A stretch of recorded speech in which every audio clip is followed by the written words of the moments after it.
জবাব দেখ। গণ অধিকার পরিষদ কয়টা নেতার বিরুদ্ধে 11টা মামলা আছে, কয়টা মানুষকে নমিনেশন দিয়েছে, 36টা মানুষকে নাম ঘোষণা করেছে, তার মধ্যে 26 জেলায় মনে করেন কোনো খবর নেই নাই। বঞ্চিত হয়েছি, বঞ্চিতের আগে আসলে বলবো এখানে দুইটা বিষয়। আমি এখানে দয়ার দান কারো কাছে চাইনি। আমার পার্টির চিন্তা করা উচিত ছিল মাহফুজুর রহমান খান নমিনেটেড করবে, কারণ he is the founder of this organisation এবং right now I am the member of higher council like as standing কমিটির মেম্বার, আমরা স্থায়ী কমিটির মেম্বার এই পার্টির এবং যুগ্ম সাধারণ সম্পাদক। দল আমরা সৃষ্টি করলাম, সব কাজ করলাম, এমনকি 2018 সালে কোটা রিফরমেশন মুভমেন্ট করতে গিয়ে সর্বপ্রথম 1 জুলাই ঢাকা বিশ্ববিদ্যালয় দিবস, সেই দিবসে আপনারা জানেন যে নুরুল হক নূরকে কি বেদরক পিটাইছে কেন্দ্রীয় লাইব্রেরির সামনে। তখন আরেকজন নাজদিন আপা বলে চ্যানেল আই সেইখানে সাক্ষাৎকার দিয়েছে, আমরা নির্যাতন করি। সেই রাতে ভাসানটেক থানায় সর্বপ্রথম কোটা সংস্কার আন্দোলনে একদম নির্মমভাবে নৃশংসভাবে আমাকে এবং রাশেদ খানকে গ্রেপ্তার করেছে। একই সাথে ডিবি অফিসে ছিলাম, কারাগারে ছিলাম, রিমান্ডে ছিলাম, নির্যাতনের শিকার হয়েছি। এত জিজ্ঞেস করছে তারেক রহমানের কাছে কি টাকা পাইছি, কি করছি, কেন হাসিনার বিরুদ্ধে তখন আন্দোলন করি। কোটা সংস্কার মুভমেন্ট মানে government against and against government, সরকারের বিরুদ্ধে দাঁড়ানো। তো এত আন্দোলন সংগ্রাম করলাম, নির্যাতিত হইলাম, কারাগারে থাকলাম, এখন কি মনে হচ্ছে যে আমার দলেই আমি পরবাস? এই দল তো কারো কাছে ইজারা দেওয়া হয়, আমি আমার দল, এই দেশ যে তৃণমূলের নেতৃত্ব তার দল, সেখানে আজকে বঞ্চিত বলবো, এক প্রকার বঞ্চিত বলা যায়। তারপরেও আমরা বিভিন্ন কারণে দলের সভাপতি, সাধারণ সম্পাদক একটা ইয়াকে আমরা সবসময় সম্মান করি, আমরা মানি, মেনেই আমরা কাজ করি। কিন্তু আজকে সবচেয়ে বড় কাল হয়ে কেন দাঁড়ালাম আমি জানি না, কারণ মাহফুজকে আপনারা অনলাইন অফলাইনে দেখবেন বিভিন্ন জায়গায় সারা দেশের নেতৃবৃন্দরা পছন্দ করে। আমি 18 সালে আমি পরবর্তী ছাত্র অধিকার পরিষদ নির্বাচন করি, সেইখানেও বিভিন্ন ষড়যন্ত্রের শিকার হয়েছি, অনেক সময় মুখ বুঝে সহ্য করেছি। কারণ কি, ত্যাগীরা চোখে মানে দিনের আড়ালে কান্নাকাটি করে, রাতে কান্নাকাটি করে, এই যে সব বুঝাই। কারণ ওই যেই গরুটা পালে সবচেয়ে সুন্দর বাইরে আগে কুরবানি দাও, আর দলের মধ্যে সবচেয়ে ত্যাগী নেতা কে আছে তার আগে কুরবানি দাও, ঠিক কুরবানি। এখন যাকে নমিনেশন দিচ্ছে বলতেছে ও তো দল ছেড়ে চলে যাবে আমরা নমিনেশন না দিলে, অথচ গতকালকে গাজীপুর মহানগরের বিক্ষোভ হলো, আগের দিন বিক্ষোভ হলো, এত বিক্ষোভ হইতেছে মাহফুজকে মানে আমি নেতা কর্মীদের আমার রক্ত বেচা পর্যন্ত আমি সেইখানে সাংগঠনিক কার্যক্রম চালাইছি। আমার মার টাকা পয়সা দিয়া, ব্যাংক অ্যাকাউন্টে টাকা দেওয়া পর্যন্ত কারাগারে থাকা নেতাকর্মীদেরকে আমি চালাইছি, যাদের সন্তান আছে যারা কারাগারে ছিল। আমার নিজের বিরুদ্ধে কেন 11টা মামলা? জবাব দেখ। গণ অধিকার পরিষদ কয়টা নেতার বিরুদ্ধে 11টা মামলা আছে, কয়টা মানুষকে নমিনেশন দিয়েছে, 36টা মানুষকে নাম ঘোষণা করেছে, তার মধ্যে 26 জেলায় মনে করেন কোনো খবর নেই নাই। এখন সেম কাজ করছে না, দুইটা বিষয় আছে। মনে করেন আওয়ামী লীগ বিএনপি বৃহত্তর রাজনৈতিক দল বাংলাদেশে, তো সেই দলের ডোনেশন মনে করেন সেই দিনের সালামিও মনে করেন কোটি টাকা, আমরা সৌজন্য সাক্ষাৎ হাতের মোটে হ্যান্ডশেক জায়গায় চলে যায় কোটি টাকা।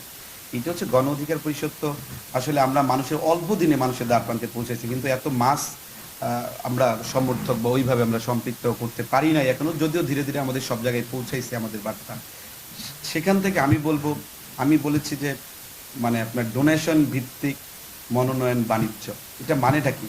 মনে করেন আমার দল চলে না, দল চলতেছে, কিছু টাকা লাগে, 1 লাখ 2 লাখ টাকাতে এখন মানুষের সকালে চায়ের পয়সা, অনেক অনেক মানুষের যাদের টাকা পয়সা আছে কিছুই না, কোটি কোটি টাকার লেনদেন হয়, বাণিজ্য হচ্ছে। সেই জায়গা থেকে কেউ আপনার মানে আমি আপনাকে টাকা দিলাম না, আপনাকে টাকা এনে দিলে অমুকে যে ও তো একটু ডোনেট করবে দেন, তো এবার তো টাকা এনে দিয়েছে তার আমার নমিনেশন দিতে হচ্ছে।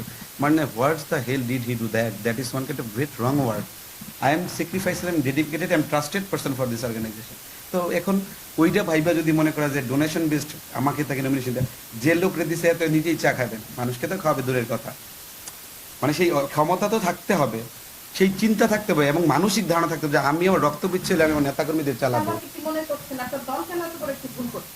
দল ভুল করছে বলবো যে দল তো 18 সাল থেকে করেছি, সেই সময় আওয়ামী লীগ পদ অনেক সাজছে, তখন ছাত্রলীগের নতুন কমিটি হয়। আপনারা দেখছেন যে 8 এপ্রিল যখন আন্দোলন হয়, জাহাঙ্গীর কবির, নানক এনামুল হক, শামীম ভাইরা তখন আপনার ঢাকা বিশ্ববিদ্যালয়ে ঢুকছে যে এদেরকে নিয়ন্ত্রণ করো বা ইয়ে করো।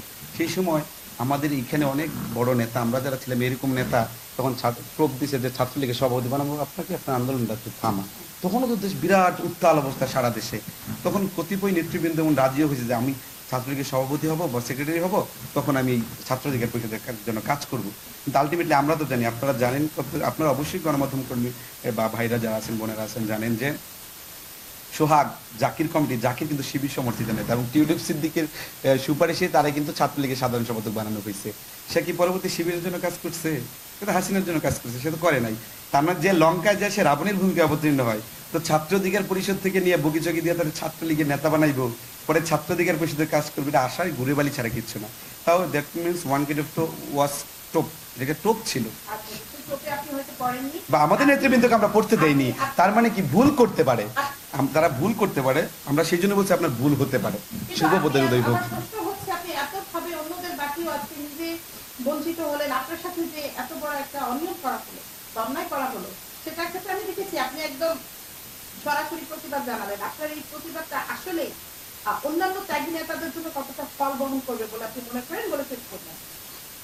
আমি এখনো বলছি, আবারও বলছি, আমি মাহফুজ আমার 2 আসন লাগবো না, কিসে নির্বাচন বাদ দিলাম। আমি গণ অধিকার পরিষদের তৃণমূল সহ সমগ্র নেতৃবৃন্দের জন্য লড়াই করেছি। 2018 সাল থেকে এই দলের মধ্যে যেই নেতারা বঞ্চিত হয়েছে, দলের শীর্ষস্থানীয় নেতৃবৃন্দের বিরুদ্ধে চোখে চোখ আঙ্গুল দিয়ে আমি কথা বলছি। মাহফুজের যদি হ্যাডাম না থাকতো, মাহফুজের শক্তি সামর্থ্য না থাকতো, রাশেদ খানের চোখে চোখে তাকায় বলে না যে আপনারা কেন এই অন্যায় করেছেন। রাশেদ খানরা বলতে বাধ্য হয়েছে, সারা দেশের কোটি কোটি মানুষ দেখছে যে মাহফুজ তেগি নেতা। তো তেগি নেতার পরিচয় এইটা?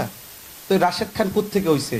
আমার রক্ত, শ্রম, ঘাম, 11টা মামলা, নির্যাতন, এখনো পিঠে ব্যথা হয়। নুরুল হক নূরকে সেভ করতে গিয়ে মৎস্য ভবনে আন্দোলনে পিঠ সেচে গেছে দাঙ্গা পুলিশের হামলায়। তো এত তেগি নেতা এত কিছু করলাম, স্বীকার করে যে মাহফুজ তেগি, মানে ওই কয় না মজা মারে ফজা ভাই, বৈঠা ভাই, শামসু ভাই, সেই দিন এখন নাই, সেই কাজ হবে না। আমরা তেগি নেতা, আমি আবারও বলছি, 36 প্রার্থী ঘোষণা করছে, এটা তো আলোচনাই হয় না। এর মধ্যে 26 জনে গিয়ে দেন জেলার মধ্যে, জেলার সভাপতির সাথে। আর নির্বাচন কি এখান থেকে আমি গিয়ে করব? এখান থেকে বিপিনুল হক নূর করবে, রাশেদ খান করবে, নির্বাচন করবে ওই এলাকার লোকজন, ওই এলাকার দায়িত্বশীল নেতৃবৃন্দ। কারোর সাথে বিন্দু মাত্র আলোচনা নাই। এখান থেকে দিচ্ছি, আমি স্পষ্ট ভাষায় বলে দিছি, সারা দেশের থেকে নেতৃবৃন্দরা মাহফুজের সাথে আছে, আমিও তাদের সাথে আছি। বাঁচতে হয় একসাথে বাঁচবো, মরতে হয় একসাথে মরবো, রাজনীতি করতে হয় একসাথে করবো। আপনাদের কোটা আন্দোলন থেকে আজকে বলা হচ্ছে যে নতুন বাংলাদেশ বা এনসিপি নামক যে একটা নতুন সংগঠন, সেই সংগঠনের বিভিন্ন অনিয়ম দেখছি। আপনি বরাবরই দেখছি যে একদম সত্য কথা বলেন এবং প্রতিবাদী কণ্ঠস্বর। এই যে এনসিপির যে বর্তমানে যে কার্যকলাপ, সেগুলির ক্ষেত্রে আপনি আসলে কি বলবেন? আসলে এনসিপিকে আমি মন থেকে, এখানকার নেতৃবৃন্দ সবই আমাদের ছোট ভাই। একসময় আমাদের সাথে পথ চলা ছিল, সবসময় সৌজন্য সাক্ষাৎ কথাবার্তা হয়েছে, আসিফের সাথে কথা হয়, বা এই দলের নেতৃবৃন্দ যারা আছে সবাই আমাদের ছোট ভাই। আমরা মূলত আজকে আমাদের কিছু ভুল ত্রুটি রয়েছে।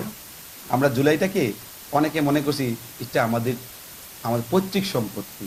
এই জুলাইটাকে যদি আজকে আমরা সার্বজনীন করতে পারতাম, জুলাই চেতনাটাকে যদি সার্বজনীন করতে পারতাম, তাহলে কি হইতো? এই জুলাই চেতনাকে ধরেই, এই বৈষম্যহীন জুলাই চেতনাকে ধারণ করেই নতুন একটি বাংলাদেশ বিনির্মাণ করা যাইত।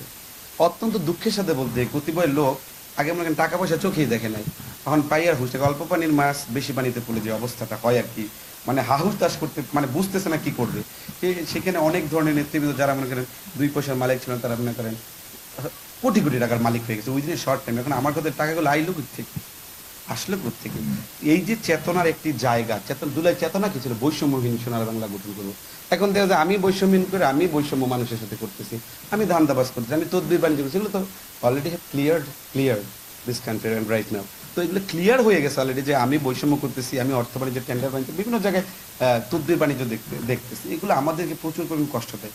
এনসিপির ভাইরা আপনারাও দেশ গঠন করার কাজ করতেছে না, all those things welcome here. কিন্তু একটা আমাদের বিষয় আছে, আপনারা তরুণ, আমরা তরুণ, তরুণদেরকে ঘিরে কিন্তু মানুষ একটা স্বপ্ন দেখছে। তো এই স্বপ্ন যদি আপনারা এইভাবে ব্যস্ত দেন, তা আমরাও তো বিপদের মধ্যে সম্মুখীন হই। তরুণদের নিয়ে এই স্বপ্নটাই তো ভ্যানিশ হয়ে যাচ্ছে। তো আমি বলবো এগুলো থেকে দূরে আসতে হবে, ঘোষণাপত্রগুলো বাস্তবায়ন করা। তৃতীয় বিষয়টা হচ্ছে কি, আহতদের পুনর্বাসন এবং নিহতদের একটি অর্থনৈতিক ডোনেশন প্রদান করা। এই বিষয় না হলে তো আমার মনে হয় না জুলাই চেতনাকে নিয়ে সামনে আগানো যাবে এবং নতুন বৈষম্যহীন একটি সোনার বাংলাদেশ গঠন করা যাবে বলে মনে করি।